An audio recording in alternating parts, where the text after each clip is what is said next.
there, lovely ladies, lovely gentlemen. Today, in today's episode of Ask Tary, I'm going to help Vanessa out, and she sent me an email. Actually, she sent me an Ask Tary message about whether she should explain to her mom why she's going low contact. So basically, her situation is she's been low contact, and her mom did not like it and has basically been trying to punish her by depriving her of having access to her father. Like, she can't talk to her father unless her mom approves of it, and her mom doesn't. So Vanessa has found that she's actually going no contact, low contact with both her parents, both of which actually demonstrate that they have a very hard time accepting criticism, accepting no, and they also have very volatile emotional reactions. Now, before I go any further, before I answer this question, if you're watching this on the YouTube channel, please subscribe to the channel, hit the bell so you can get notified whenever I release videos in English on how to heal from specifically childhood narcissistic abuse, but how to build a sense of self and a life based on your sense of self when you are an adult. Also, if you want to send me your own question, if you want me to make a live video just for you, then send me your question at tarianarocha.com.br/ask-tary. So that's tarianarocha.com.br/ask-tary. So I get why you would want to explain to your mom why you're going low contact. Vanessa described that she thinks this is the right thing to do, even though she can see that her parents probably won't take the news very well. Because essentially what she wants to do is to write a letter explaining how she feels every time they act in ways that are disrespectful, that are, kind of dismissive of her needs.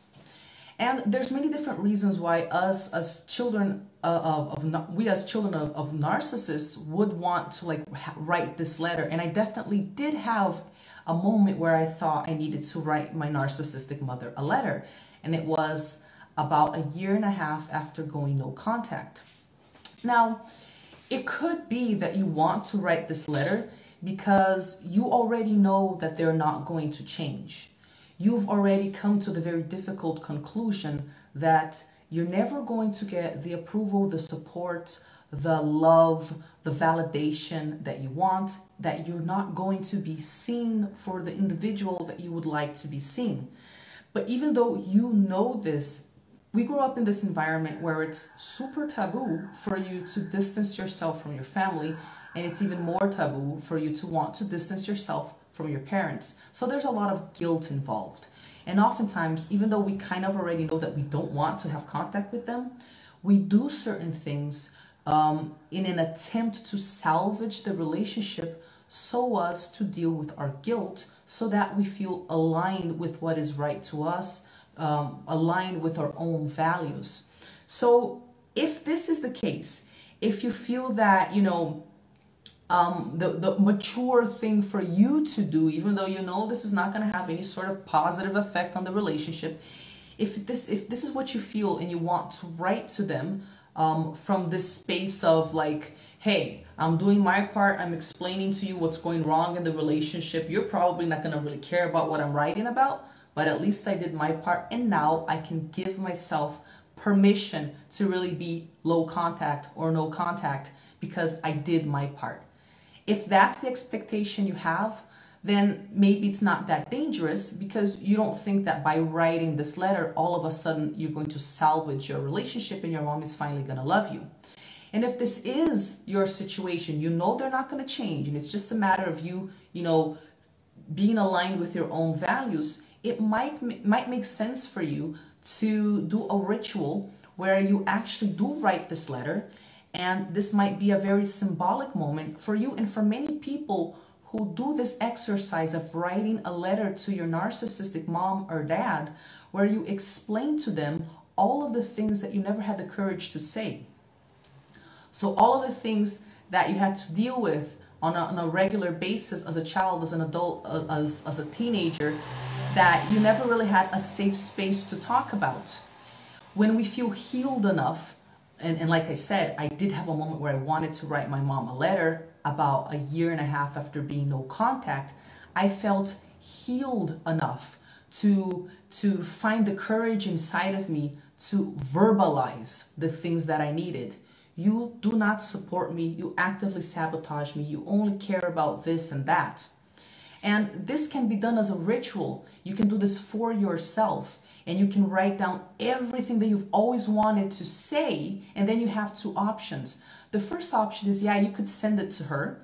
And I did send my mom this email, rather, about a year and a half after going no contact, but I did it with no expectations. You know, if you do want to send her the message, then make sure that you don't have expectations about what her response is going to be, and that it's for you. I remember when I sent this email, I'd been talking to my friend. Her name is Priscilla, and she also has narcissistic parents, and so she understood perfectly. And we had a long talk about it beforehand, and she asked me all of these questions like, why do you want to send her this email? What difference do you think it's going to make? What do you expect from this? What do you want as a response for her? Why are you doing this for yourself? And after this whole talk, it was clear to me that I was sending the email because of a symbolic thing I needed to do for myself, and it was liberating. And she did answer, and she just answered some gaslighting crap, you know, oh, you're the narcissist, blah, blah, blah. So I don't even remember what she answered, but it didn't make a difference for me emotionally, because that wasn't the point. So if you're going to send the email, make sure you have a conversation with yourself or with someone who understands pathological narcissism in adults, so you can be crystal clear on why you're doing that. But like I said, the other option for you to do with this card or this email that this letter rather that you're going to write is just like not sending to the person, writing it out and then burning it or burying it or doing something with it that is symbolic and that demonstrates maybe kind of a closing of a cycle or an opening of a new cycle. I remember symbolically for me what that letter meant is that I didn't care. Up until that point, I'd gone no contact, but I had never had the courage to tell her what I felt. And at that point, I didn't care. And it was like a declaration for myself and for the universe. I have a sense of self, and it doesn't matter what you think. I am burning an emotional bridge where I know that if I tell you this, there's like no going back, and it's fine because I have my life. I'm not scared of you anymore. I'm not terrified when I hear your name. And this is like a scream of liberation for myself, right? So have that very clear in your mind. Now, there's another reason why you might be wanting to send her this letter that isn't like, oh, I know she's not going to change and this letter is just for me.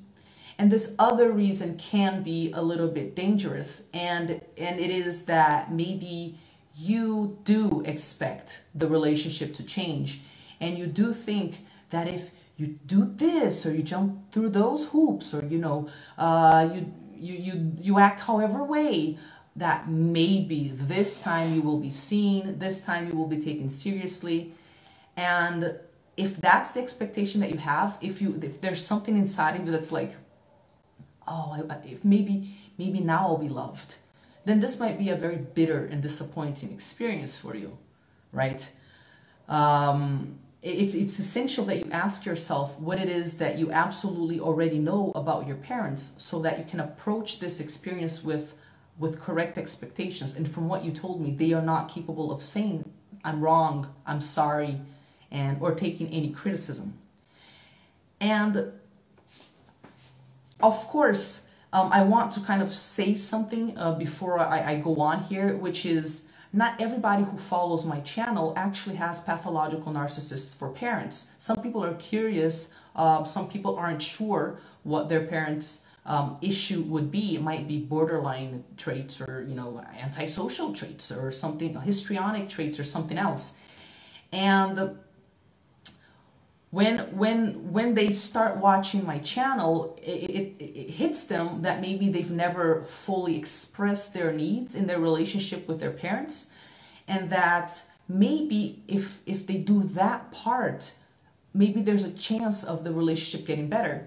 And then oftentimes these adults will, for the first time, start saying no to their parents and start expressing their needs. And in doing so, sometimes they'll get back in touch with me and they'll say, Tary, I figured out that my parents were not pathological narcissists at all. As a matter of fact, it's just that, she was depressed or she had this other issue going on, and we kind of grew apart as I grew up. But now I finally expressed what I need and what I feel.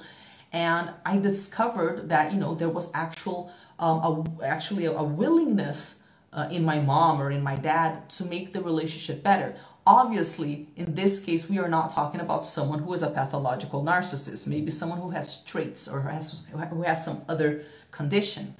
But I am mentioning this because it might be relevant for you who's watching my video. And if you feel that you have never expressed how you like to be treated and what you think is correct and what is wrong in your relationship with your parents, you might have an emotional necessity to first and foremost explain this to them. Even in order for you to give yourself the opportunity to observe how they react. Because if you're not sure about your parents being pathological narcissists and you've never said no to them, which is not your case, right? You might find out that when you approach them and you're absolutely bearing your soul, there might be a transformative potential in that relationship. But having said that, we're not talking about pathological narcissistic parents in that situation. So basically what I'm trying to tell you is analyze the true reason why you want to write this letter. Make it all about you. Even if it's like, well, I never actually expressed my needs in the relationship and now I'm going to do so. Don't think that that's going to mean that your parents are going to care. Make it about you in the sense that, well, I'm really proud of myself because regardless of my parents' reactions to this, I'm being courageous enough and I know enough about my needs to say this to them, and I'm patting myself on the back for my development, and it really doesn't matter what sort of response I get from them, right? So if you need to talk to someone about what your true intentions are, go to the Free and Empowered Facebook group. You will find peer support from other people in your situation there, or go to some other group where there's adult-grown children of narcissists, where they will understand what you're going through and talk out those issues until you're clear on what healthy expectations you can have and on how you can approach this in a way that regardless of what they say or do, it's going to be encouraging and empowering and healthy and symbolically important for wherever you're at right now. And then the last thing I want to say as well, because you did mention in your letter that you were really scared of taking yourself seriously and actually doing what felt right for you. And this is absolutely understandable. If you're the child of a narcissist, then you will very likely have a hard time identifying what's important to you and taking action, right? And oftentimes, and you certainly demonstrated this as well, oftentimes we're scared of making mistakes or doing things the wrong way, and then we won't take risks or take steps in the name of our mental health, or take steps that would be good for us. And what I want to make perfectly clear for anyone who's watching is that you have the right to make mistakes. You have the right to make your own mistakes. Oftentimes I get people getting in touch with me and they're like, I'm really insecure because I was gaslit by my parents my whole life. I don't trust myself. But now I want freedom and I want to take these steps. Like I want to have that relationship or gain financial independence or launch that career or whatever it is the person wants to do. But I'm afraid I'll make mistakes. And I'm like, yeah, and that's what you have to do. You have to create a safe space for you to make mistakes. It might be that you write this letter with wrong expectations and then it blows up in your face. And then you're going to feel like this horrible person who, can't deal with her emotional problems with regards to her parents. And that's not the energy to go about this with at all. Really, I would stimulate anyone who's watching this video to understand that being free and allowing yourself to test out different types of behavior, even if they prove to be mistakes with time, this is worth more than being a prisoner and not taking risks and not taking steps and not making a move because you're scared of making mistakes. So that's what I want to end this video with. It really doesn't matter in this process of you learning how to distance yourself psychologically from your narcissistic parents. It doesn't matter how many mistakes you make along the path. It doesn't matter how many times you go crawling back to them, feeling that, oh, this time they'll love me. Because it's through your mistakes that you're going to get the feedback that you need to get to have clarity on what it is that you want to do with your life and what you're going to do with that feedback.